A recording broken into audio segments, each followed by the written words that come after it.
आज हम स्पेस में जाने लगे हैं, मार्स तक पहुंच गए हैं।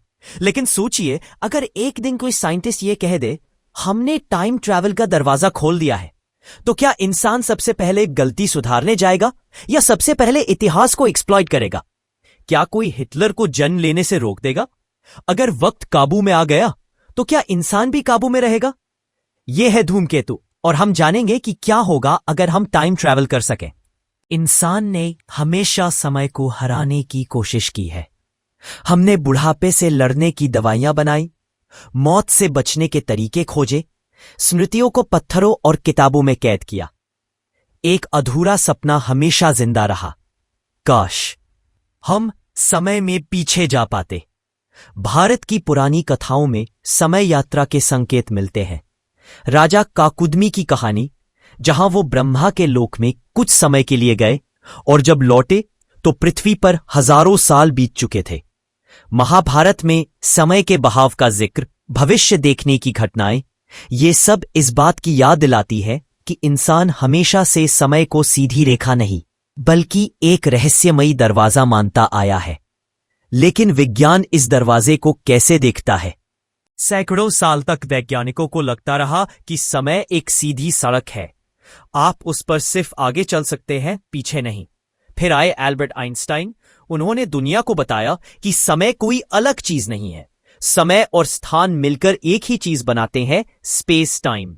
आइंस्टाइन के अनुसार अगर आप बहुत तेज गति से चले, लगभग प्रकाश की गति के पास, तो आपके लिए समय धीमा हो जाता है। यानी अगर आप 99.9% लाइट स्पीड से एक साल तक यात्रा करें तो पृथ्वी पर शायद कई साल बीत चुके होंगे। यह फ्यूचर टाइम ट्रैवल है और यह सिद्धांत रूप में मुमकिन है, लेकिन पास्ट में जाना, यही से असली धुंध शुरू होती है। मान लीजिए आप किसी तरह समय मशीन बनाकर 50 साल पीछे चले गए। आप अपने दादा को युवा अवस्था में देखते हैं। अब सोचिए, अगर आप गलती से उन्हें मार देते हैं तो आपके पिता पैदा ही नहीं होंगे, और अगर आपके पिता पैदा नहीं होंगे तो आप भी पैदा नहीं होंगे। तो फिर सवाल उठता है, अगर आप पैदा ही नहीं हुए तो आप पीछे कैसे गए? इसे वैज्ञानिक कहते हैं ग्रैंडफादर पैराडॉक्स। यह पैराडॉक्स समय यात्रा के अस्तित्व को ही चुनौती देता है।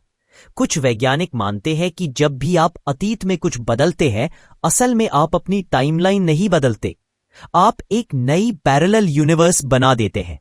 यानी हर फैसला एक नई दुनिया। जरा कल्पना कीजिए, अगर इंसान को अतीत में जाने की आजादी मिल जाए तो सबसे पहले कौन जाएगा? कोई अपने प्यार को बचाने जाएगा, कोई अपनी सबसे बड़ी गलती सुधारने जाएगा।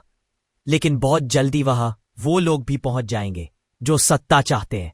कोई हिटलर को मारने जाएगा, कोई उसे और ताकतवर बनाने जाएगा, कोई युद्ध रोकने जाएगा, कोई युद्ध से अरबों कमाने जाएगा। एक समय पर अतीत भी युद्ध का मैदान बन जाएगा। इतिहास किताब नहीं रहेगा, इतिहास एक एडिटेबल फाइल बन जाएगा। अगर फ्यूचर में जाना आम हो गया तो लोग अपने बच्चों का भविष्य देखने जाएंगे, स्टॉक मार्केट के नतीजे पहले दिखाएंगे, क्राइम होने से पहले ही उसे बदल देंगे। लेकिन इसका मतलब यह होगा कि फ्री विल खत्म हो जाएगी। अगर आपको पहले से पता हो कि आप 60 साल की उम्र में कैसे मरेंगे, तो क्या आप आज वही इंसान रह पाएंगे जो आप अभी है? भविष्य जानना डर से ज्यादा खतरनाक चीज है। कुछ वैज्ञानिक मानते हैं कि अगर कभी कोई इंसान सच में अतीत में जाकर बड़े स्तर पर बदलाव कर दे तो पूरा स्पेस टाइम फैब्रिक चरमरा सकता है, जैसे कपड़े में एक छेद जो धीरे धीरे पूरे कपड़े को फाड़ देता है। इसका मतलब है कि एक छोटी सी गलती पूरे ब्रह्मांड के कोलैप्स का कारण बन सकती है। कभी कभी इतिहास में कुछ ऐसी घटनाएं मिलती हैं जो तर्क से बाहर लगती हैं। ऐसी तस्वीरें जहां किसी पुराने जमाने में कोई आदमी आधुनिक कपड़े पहने दिखता है। ऐसे पैटर्न जो अपने समय से 100 साल आगे के लगते हैं। वैज्ञानिक इसे कोइंसिडेंस कहते हैं, लेकिन कुछ लोग इसे टाइम ट्रैवलर्स की गलती मानते हैं। सच क्या है, यह आज भी रहस्य है। सबसे डरावनी बात यह नहीं है कि टाइम ट्रैवल मुमकिन हो सकता है। सबसे डरावनी बात यह है कि अगर टाइम ट्रैवल मुमकिन हो गया तो इंसान भगवान बनने की कोशिश करेगा। और इतिहास हमें सिखाता है, जब जब इंसान भगवान बनने निकला है तब तब दुनिया राख में बदली है। और अगर टाइम ट्रैवल सच में मुमकिन हुआ तो हो सकता है हर एक सफर हमें किसी नए टाइमलाइन में पहुंचा दे, जहां हम तो होंगे लेकिन हमारी जिंदगी अलग होगी। अब सवाल यह नहीं है कि हम टाइम ट्रैवल कर सकते हैं या नहीं, क्या होगा अगर पैरेलल यूनिवर्स असली हो, लेकिन यह सवाल होगा हमारे अगले धूमकेतु का। और ऐसे ही मजेदार वीडियो के लिए लाइक और सब्सक्राइब करें।